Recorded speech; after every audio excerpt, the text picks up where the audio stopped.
Scientists at Virginia Tech have tried to make helmet shopping easier to understand. They tested some of the most popular helmets and rated them from best to worst. Well, we set out to find out where our high school's helmets fall on this highly talked about scale, but found that regardless of star rating, there are limitations for any helmet to protect from head injuries. Over 4 million children play tackle football each year. Despite growing concerns that hard hits could result in concussions or cause long-term brain damage. But with new helmets coming out yearly, each one seemingly more expensive than the next, how is a parent to know which one is the safest for their child? Researchers at the Virginia Tech Wake Forest University School of Biomedical Engineering sought to answer that question. Now consumers have another piece of information. Before it was all cost and appearance, and now you have some idea of the biomechanical response. Their research started in 2003, measuring the speed and direction of over 1 million head impacts on the football field. In 2014, they tested 23 football helmets, ranking them from 5 stars to NR, or not recommended. The 5-star says Virginia Tech are the best available for reducing concussions, while helmets with 1 star are only marginal. Moving from a 1-star helmet to the better helmets, the 4- and 5-star helmets, we've published a study that shows moving from that difference reduces your risk of concussion by 50%. Here's how some of northern Indiana's schools compare. Out of Mishawaka High School's 123 football helmets, 66 are 4-star Rydell Revolutions and Revolution IQs. 32 are 5-star Revolution Speed, and 25 helmets were not rated by this test. Concord also used all Rydell Revolution Speeds, a 5-star protector. South Bend's biggest high schools, John Adams, Clay, and Riley, used 4- and 5-star models with several non-tested models in the mix. South Bend, Washington was the only school with a handful of 3-star or good helmets, the Shet DNA. There's always a risk of concussion, but the better helmets reduce your risk. Same thing with automobiles. People die in 5-star cars, but 5-star cars are much safer and they reduce your risk overall. Not everyone agrees with these star ratings, including the organization charged with setting the standard nationwide for helmet safety, NOCSE. This is a very complex subject. David Halstead is the technical director at the Southern Impact Research Center, where they test thousands of helmets to create the NOCSE standards. He says there can never be a concussion-proof helmet. It's the Holy Grail, and we have a lot of people selling hope. Hope that a 5-star will somehow make a player invincible. It's difficult to say whether injuries are climbing in spite of better products, but one thing you can say is injuries are not declining in spite of better products. Halstead is not alone in his skepticism. The Institute of Medicine conducted a study funded by the NFL that said helmets aren't the end-all be-all for protection. In a 2013 report they published, quote, "The committee finds limited evidence that current helmet designs reduce the risk of sports-related concussion." There are complications from football that sometimes children die, no doubt about it.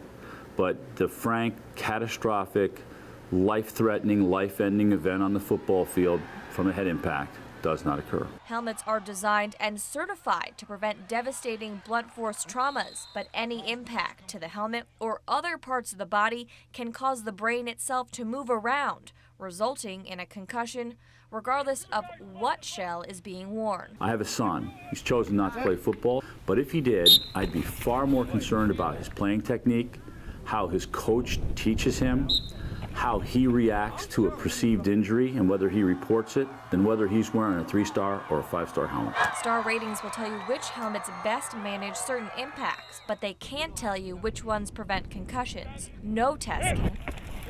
So yeah, the piece of equipment is important, but it's not the answer.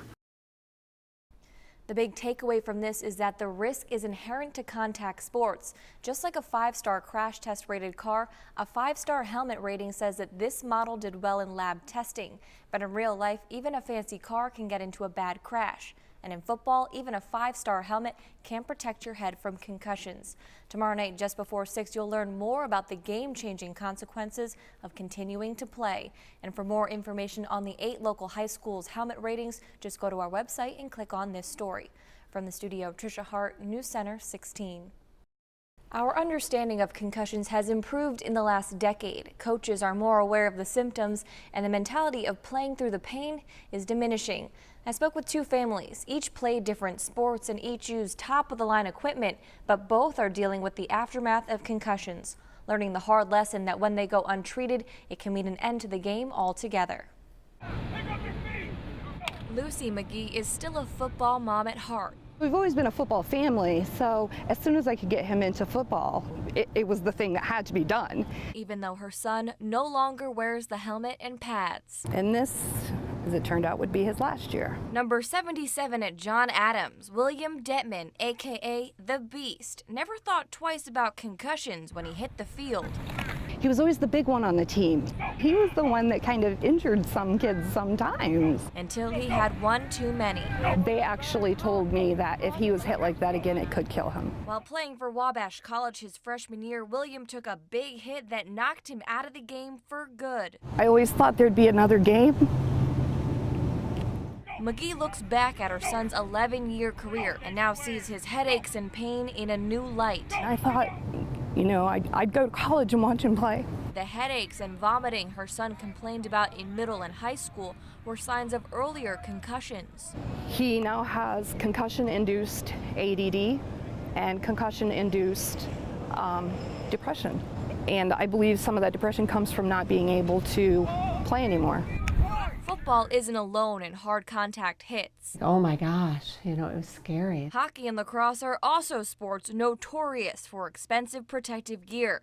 But they landed Penn High School senior Ryan Walsh with two game-changing concussions. First one was hockey.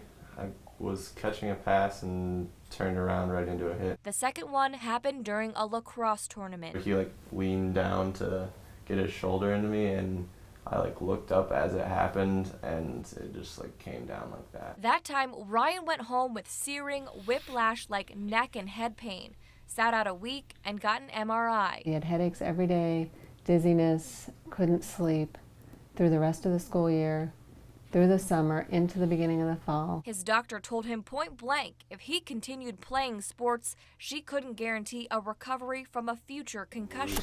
He was on medicine for, I think, 8 months. Brain rest, that's the main treatment for concussions. But experts in helmet safety like David Halstead say the best bet to minimize damage is to just catch them early. Players have to learn that this is not a place where it's be tough and play through. That includes changing attitudes on the sidelines. If you get up and you're seeing stars, you're a little disoriented, you have to look for where the sidelines are.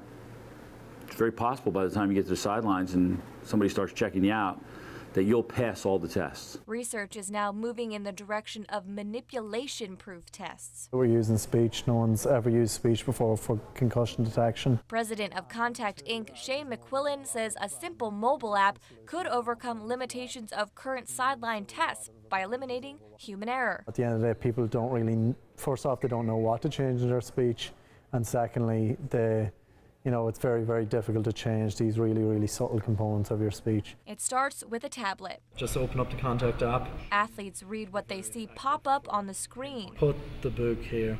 And the test compares their voice to a baseline sample taken at the beginning of the season. In other cases, you see shaky speech. We call that jitter, where the pitch is varying. By catching the concussion earlier, it eliminates problems for parents like Lucy and Megan, whose sons were allowed to play concussed. The sooner that you detect the concussions earlier, you can start treating it. It's that simple. Contact is already collecting data from teams at Notre Dame, several prep schools in Chicago, and even high schools right here in Michiana. The test takes about 2 minutes total and could be another way coaches and trainers can differentiate between a bad hit and actual brain damage. Tomorrow night, just before 6, you'll hear from the men responsible for coaching the proper technique and changes in Indiana to keep Friday night football safer.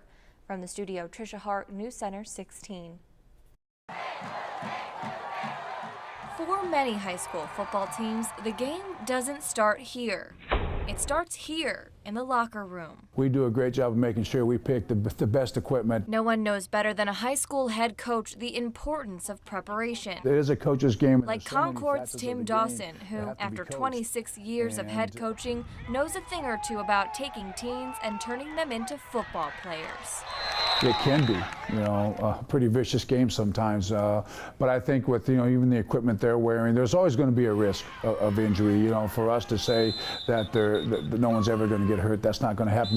Inside the Minutemen's locker room, jerseys neatly hang alongside high-tech shoulder pads and sleek spare helmets. There's always budget. I'm sure every school, you know, has budget factors. And getting a new helmet isn't always in the cards. So Dawson says they stick with what works and what lasts. Now we're using the Speed helmet here at Concord, which is a great helmet. It's an expensive helmet. Concord, like Mishawaka, South Bend, and Elkhart schools, uses Rydell, and each year sends their helmets for reconditioning, tested to make sure they're holding up. The ones beyond repair aren't returned. There's a sticker that says they're certified, and as a parent, because I'm obviously a parent also, I would certainly want that. But beyond that, experts say the proper fit, even for practice, is paramount to reducing head injury. There's 4 different spots that we had to check to make sure that the helmet fits good. 2, 3, and then 4 back here. Instead of whistles, each coach at Concord is equipped with a pump This would come out. to make sure any jiggling face masks or movement can be remedied immediately. Okay, and you'll know it's just like a flat tire. If it doesn't hold air, then you can replace these parts. They just pull right back out. And if you get any kind of movement, then of course there's where you would, you know, put air in to make it snug. Not you know, you don't want to see their cheeks where it looks like it's really tight, but it's really snug.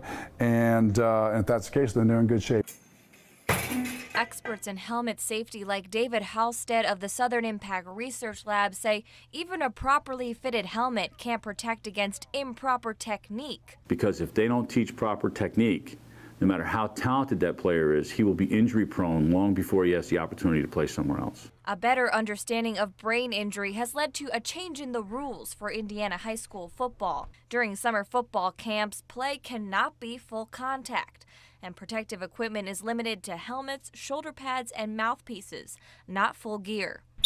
The rules are even more restrictive when it comes to summer practice. Well, we definitely can't take it to the ground. Joe Scheiko, Clay High School's head coach, says he likes the state-imposed rules on safety and coaching certifications. You know, this is a physical contact sport, and you don't want coaches, 1, that don't know how to fit a helmet, and 2, that don't know how to teach tackling.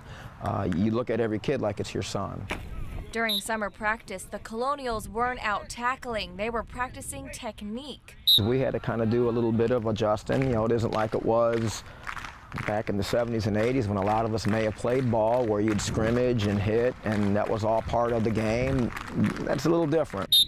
What happens, unfortunately, a lot of people, when they rap, they wish to drop their head, and that's the most dangerous situation out there. The right way? Faces and face masks up. There's no way you can prevent all head and neck injuries and concussion. You know, there's a label on every helmet that says that.